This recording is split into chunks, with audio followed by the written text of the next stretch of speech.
Hello everyone, welcome to my YouTube channel.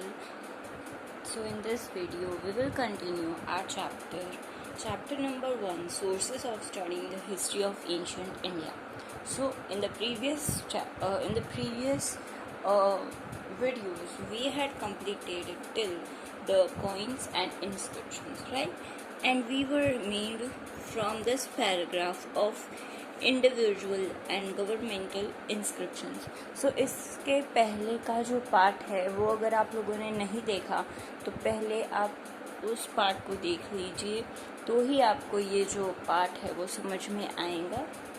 और अब बहुत ही कम चैप्टर रहा है और इस चैप्टर के बाद हम चैप्टर नंबर 2 को लेंगे. So let's start our video. Individual and governmental inscriptions are found in the inscriptions of Ashoka. Some of the inscriptions are found as eulogies. अभी क्या कहा है कि जो इंडिविजुअल और गवर्नमेंटल इंस्क्रिप्शंस है वो इंस्क्रिप्शंस अशोका के इंस्क्रिप्शन में मिले हैं हमें, और कुछ इंस्क्रिप्शंस जो है वो यूलॉजीज के फॉर्म में हमें मिली है. ठीक है, यूलॉजीज मतलब क्या होता है? एक स्पीच और एक पीस ऑफ राइटिंग जो कि अच्छी चीज़ें जो है वो किसी पर्सन के बारे में या तो किसी थिंग के बारे में हमें बताती है. Okay, next, the most illustrious example of it is the inscription of Prayag of Samudragupta written by poet Hari Sena. This inscription is inscribed on the Ashoka pillar. The second example is that of the appreciation of King Bhoj of Gwalior. अब इसमें क्या कह रहा है? दो inscriptions की बात की है. एक तो है प्रयाग में जो समुद्रगुप्त का इंस्क्रिप्शन है वो, और वो किसने लिखा है? हरि सेन. ठीक है, और ये जो इंस्क्रिप्शन है वो अशोका पिलर के ऊपर है. सेकेंड एग्जाम्पल है अप्रिसिएशन ऑफ द किंग भोज. पहले के किंग्स के लिए अप्रिसिएशन की पोयम्स भी लिखी जाती थी, ऐसे बुक्स भी लिखी जाती थी, इंस्क्रिप्शंस भी लिखे जाते थे. ठीक है, तो ये जो भोज है ग्वालियर के, उनके लिए ये इंस्क्रिप्शन लिखा गया था. Besides this, the other historically important sources are inscription in Hathi Gufa of the king Karvel, Kalinga, inscription of Gautami in the Nasik Gufa, inscription in the Dev Pada of Vijay Sen, king of the Bengal, and Aihole, inscription of the Chalukya king Pulakeshi II. ये सारे inscriptions के ही example है और इन सभी में हमें बताया गया है कि ये इसका इंस्क्रिप्शन है, ये यहाँ पे है. ठीक है, ये इतना इम्पोर्टेंट नहीं है इसलिए इसको डिटेल में नहीं समझा रही. Okay, copper plates are also an important source of studying history. अब इसमें क्या लिखा है? Copper plates. ओके, जो कॉपर की प्लेट्स आती थी वो भी बहुत इम्पॉर्टेंट सोर्स है हिस्ट्री को जानने के लिए. Land grant letters were written on the copper plates. क्या लिखा जाता था? Land grant letters. बड़े बड़े लेटर्स जो है वो लिखे जाते थे. Individual inscriptions are seen in the temples. Temples में इंडिविजुअल इंस्क्रिप्शंस देखे जाते हैं. The dates on them give information of the time when they were inscribed.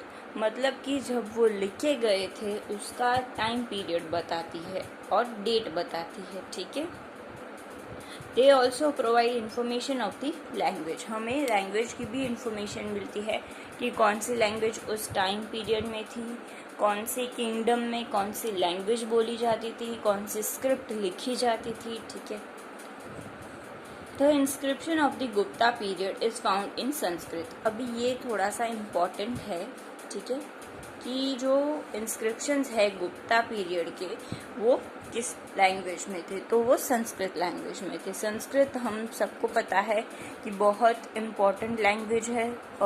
Sanskrit is considered as the mother of all the languages, ठीक है। उसमें से ही सारी language धीरे धीरे बनी है, ऐसा मानने में आया गया है। Inscriptions found abroad to provide information of the history of India.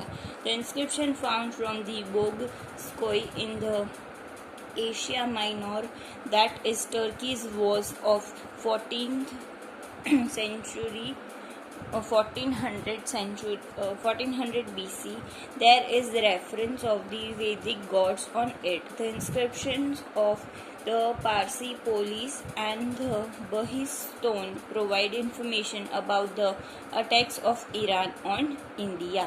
India के ऊपर जो ईरान ने अटैक किया था उसके बारे में ये इंस्क्रिप्शन जो है वो हमें इंफॉर्मेशन देते हैं। और कुछ इंस्क्रिप्शंस जो है वो टर्की में भी फाउंड हुए हैं, ठीक है, और ये वैदिक गॉड के रेफरेंस में है। There is a great similarity between the names of the baby Ionian kings with the kings of Iran and the India on the earthen plates found from the Tel al-Amarna of the Egypt. जो names है उसमें भी similarity देखने में आई है, ठीक है, according to the inscriptions. Inscriptions archives provide the time of the king and his kingdoms, its boundaries and the material in the kingdom, its social, economic and cultural history. जो archives होती है वो जो पुराना मटेरियल होता है उसको store करके रखती है, ठीक है। अभी जो लोग BA इन हिस्ट्री करेंगे, MA इन हिस्ट्री करेंगे, वो लोग के पास ये स्कोप रहेगा कि वो आर्काइव्स में वर्क कर सकते हैं, ठीक है। उसमें जो हिस्टोरिकल मटेरियल होता है उसको हम स्टोर करके रखते हैं, उसको हम अच्छे से प्रिजर्व करके रखते हैं, ठीक है। तो उसमें से ये सारी चीज़ों की इंफॉर्मेशन हमें मिलती है। Now let's move on to the another page. The fourth historical source is the monuments and the buildings. The development of the art of architecture Vastu is known from the architecture of the residences and the temples of kings and people of the time. The Nagar pattern temples of the North India, the Dravid pattern temples of the South India, and the Besar pattern temples of the Dakhan are the important documents of architecture. ठीक है, अभी क्या कह रहे हैं कि जो architecture है उसका डेवलपमेंट है, ठीक है, वो आर्किटेक्चर ऑफ द रेसिडेंस मतलब क्या होता है, जिस प्लेस में हम लोग रह सकते हैं, ठीक है, मतलब कि घर है, बिल्डिंग है, ठीक है, वो सब रेसिडेंस में आ जाएगा। अभी उसमें रेसिडेंस और टेम्पल का जो भी डेवलपमेंट है उसके बेसिस पे हम कहते हैं कि आर्किटेक्चर कितना डेवलप हुआ है, किस किंग के टाइम में और कौन से किंगडम में, ठीक है। अभी हम अगर नॉर्थ इंडिया में जाएंगे तो वहाँ पे नागर पैटर्न जो है वो देखी जाती है। सारे टेम्पल अगर हम देखें तो वो नागर पैटर्न के ही होते हैं। अगर हम साउथ में जाए तो हमको द्रविड़ पैटर्न दिखती है, क्योंकि वहाँ पे साउथ में द्रविडियंस रहते थे, जैसा कि हमने क्लास 10th में पढ़ा है, ठीक है। Stupas, चैत्यास, विहारास and temples are spread up to Southeast Asia and Central Asia along with India.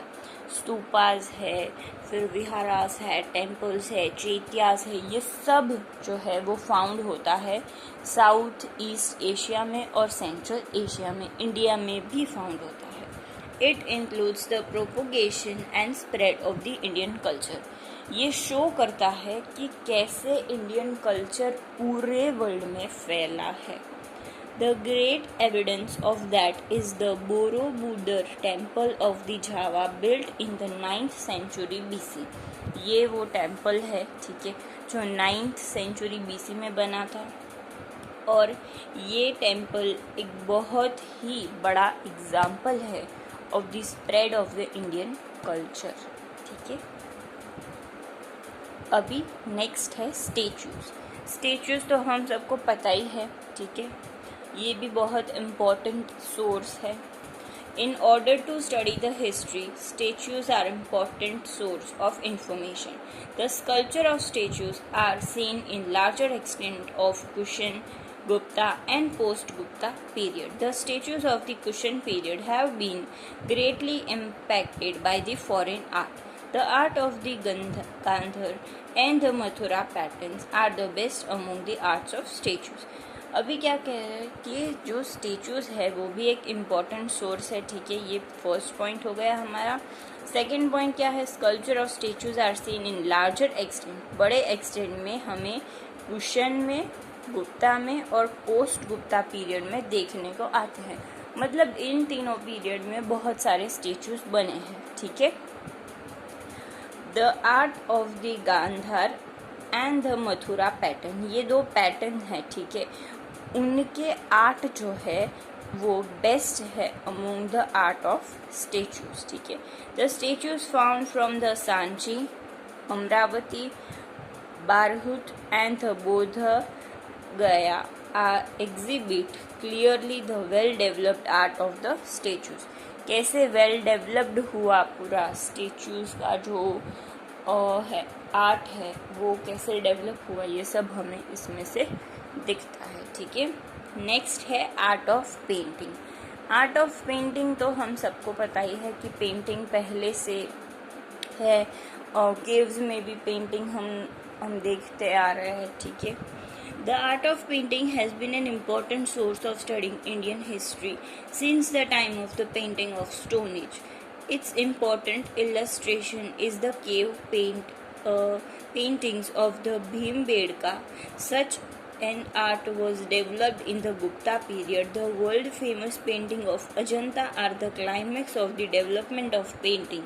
There have also been such evidences from the Ellora and the Bagh. ठीक है, अभी कह रहे हैं कि ये भी एक इम्पॉर्टेंट सोर्स है. ठीक है, और जो पेंटिंग्स है वो right from the stone age हमको मिलती आ रही है.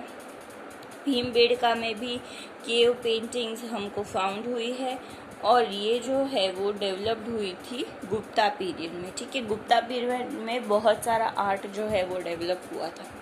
वर्ल्ड फेमस पेंटिंग अजंता की हमको पता ही है, वो एक क्लाइमैक्स है of the development of painting. ठीक है, वो एक क्लाइमैक्स हमको दिखाता है. और उसके अलावा भी हमें एलोरा और बाघ जो है केव्स, उसमें से एविडेंस मिलते हैं. तो ये सारे एविडेंसेस थे, ये सारे जो है वो कहाँ कहाँ से सोर्सेस है. ठीक है, वो हमें दिखाया गया था. अब description of the foreign travellers, ये भी एक काइंड ऑफ एविडेंस है जिसमें फॉरेन ट्रैवलर्स इंडिया के बारे में कुछ लिखते हैं और उनके बेसिस पे हमें हमारी हिस्ट्री पता चलती है. Now let's move on to this.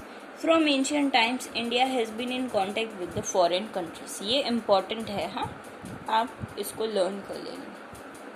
India foreign country के साथ कांटेक्ट में रहा है एंशिएंट टाइम से. Many foreigners have been coming to India. ठीक है, ये तो हमें पता ही है, पहले से पढ़ते आ रहे हैं. Whatever they have written about India is an important source of studying history.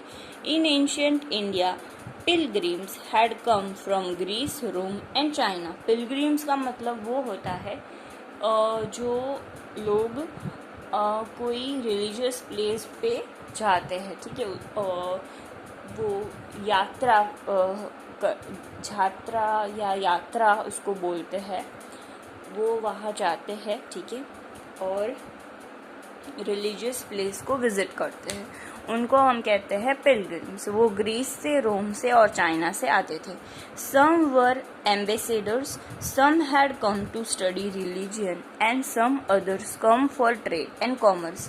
3 reason है, एक है एम्बेसडर, एक है स्टडी रिलीजन और एक है ट्रेड एंड कॉमर्स. ठीक है, 3 जगह से आते थे और 3 रीज़न रहता था. They have written a lot about India. The history can be written very clearly by referring local literature and travel accounts of the foreigners. ठीक है, हिस्ट्री बहुत क्लियरली हम लिख सकते हैं लोकल लिटरेचर को पढ़ के, और जो ट्रैवल अकाउंट्स है फॉरेनर्स के उनको पढ़ के, क्योंकि जो इंसान ने ट्रैवल किया है इंडिया में, जिस इंसान ने इंडिया को देखा है उसको तो पता ही होगा कि वो कैसा था, ठीक है। तो अगर उसने जो भी लिखा है वो सही होगा, ठीक है। तो ये भी बहुत बड़ा सोर्स है हमारे लिए। During the rule of the Chandragupta Maurya, the ambassador Seleucus Nicator Megasthenes had sojourned in India, ठीक है। सेलेकस निकेटर का एक एम्बेसडर था, ठीक है, जिसका नाम था मेगास्थेनेस। सेलेकस निकेटर की जो बेटी थी ना हेलेना, उसकी शादी हुई थी चंद्रगुप्त मौर्य से। तो उसने सेलेकस निकेटर ने मेगास्थेनेस को एज एन एम्बेसडर उसके किंगडम में भेजा था। तो इसने एक बुक लिखी है जिसका नाम है इंडिका, ठीक है। However, the original book is not available. Original book तो अवेलेबल नहीं है, but the writers after him have mentioned the book often. पर उसके बाद जो भी राइटर्स आए थे उन्होंने इस बुक के बारे में बहुत कुछ लिखा है। Indica provides the valuable information about the administration. जो भी एडमिनिस्ट्रेशन था पूरे किंगडम का, उसके बारे में हमें इंडिका बुक में से पता चलता है। Now let's move on to the another page. Administration के बारे में पता चलता है और सोशल सिस्टम और trade commerce of India during the time of Chandragupta Maurya. ये 3 चीज़ें हमें पता चलती है इंडिका बुक में से। The Greeks and the Romans have also given information about the headquarters of trade and important ports of the 1st and 2nd century BC. They have given detailed report on the trade between the India and the Rome, ठीक है। India और रोम के बीच में जो trade था उसके बारे में भी इंफॉर्मेशन मिलती है, और बाकी इंफॉर्मेशन मिलती है headquarter of trade and important ports of 1st and 2nd century, ठीक है। The important books among them are the natural geography of the Ptolemy and the Pliny. Besides, the Periplus of the Erythraean Sea book of an unknown author also provides information about the Indian ports. This is also an important line, ठीक है, आप इसको भी learn कर लेना, ये important है। Periplus of the एरिथ्रेनियन सी, ये एक अननोन राइटर है, अननोन ऑथर है, पर उन्होंने इंडियन पोर्ट्स के बारे में लिखा है। The Chinese pilgrims had come to India for the love of the Buddhist religion. Fa Hin, Hun Sen and Itzing were prominent among them. बहुत सारे जो चाइनीज़ ट्रैवलर्स है, चाइनीज़ पिलग्रिम्स है, वो भी इंडिया में आए थे for their love for Buddhism, ठीक है। उनमें से ये 3 नाम बहुत फेमस है। They had given the first hand detailed picture of the Buddhist religion. उन्होंने फर्स्ट हैंड पिक्चर जो है बुद्धिस्ट रिलीजन की वो खींची थी और वो दी है।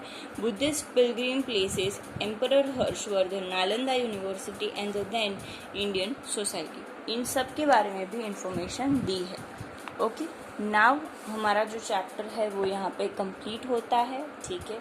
Chapter 1 is completed. In the next part we will cover the chapter number 2, और ये कुछ questions है जो कि आपको करने हैं, ठीक है। What is history? Mention sources to study history. ये आपको फर्स्ट पेज जो है वहाँ पे मिल जाएगा, ठीक है। आप ये लिख सकते हो, ठीक है, आप ये भी लिख सकते हो ऊपर का, ओके। बाकी आप थोड़ा सा इधर भी लिख सकते हो, क्योंकि रिटर्न सोर्सेस अनरिटर्न सोर्सेस आपको पीछे दिया है, ठीक है। उसमें आपको सिर्फ नाम ही लिखने हैं, so no worries. But what is history वो आपको पूरा डिटेल में समझाना पड़ेगा, वो पहले पेज में ही आपको मिल जाएगा। और सोर्सेस में तो सिर्फ आपको नाम ही लिखना है। Give information about non return sources of writing history. तो नॉन रिटर्न सोर्सेज तो हमने यहाँ पे पढ़ाई है, ठीक है। अनरिटर्न सोर्सेज जो है वो ही हमारा नॉन रिटर्न सोर्सेज हो जाएगा। नेक्स्ट क्या है, how do historian determine time, वो भी हमने रेडियो कार्बन पूरा मेथड पढ़ा था, ठीक है। वो ये रहा C14, यहाँ से लेकर यहाँ तक है, पर आप इतना नहीं लिख सकते क्योंकि ये डिटेल्ड है। ये 5 मार्क का क्वेश्चन है, तो आपको थोड़ा सा हिस्ट्री क्या है वो भी समझाना पड़ेगा, थोड़ा सा ये पेज भी लिखना पड़ेगा और फिर वो आप लिख सकते हो, ठीक है। Explain the tradition of writing the Indian history, वो पहले पेज पे आपको मिल जाएगा, ये वाला tradition of writing Indian history. Next है description of foreign travellers are important source of knowing history, वो भी हमने पढ़ा, ठीक है, वो अभी हमने जस्ट पढ़ा। ये देखो ये वाला पूरा, और पीछे भी है, वो भी आपको लिखना है। अभी शॉर्ट है, how many Vedas are there, there are 4 Vedas, वो हमने ऑलरेडी आगे पढ़ा है। अगर नहीं भी पढ़ा आगे तो भी आपको इतना तो नॉलेज होता ही है, ठीक है, पर वो भी आगे ही है, मैं आपको दिखाती हूँ।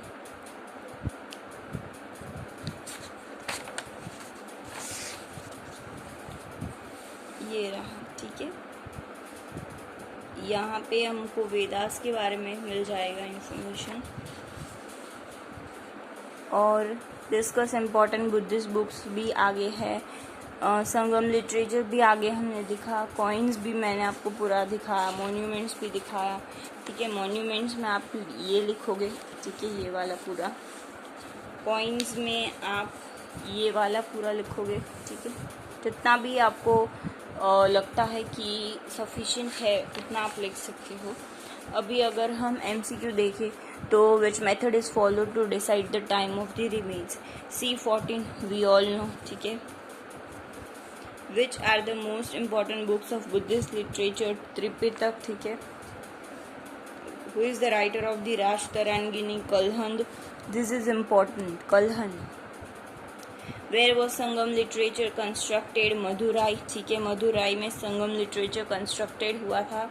विच coins of India are believe to be the oldest, punch mark, okay. So here we complete our chapter number 1.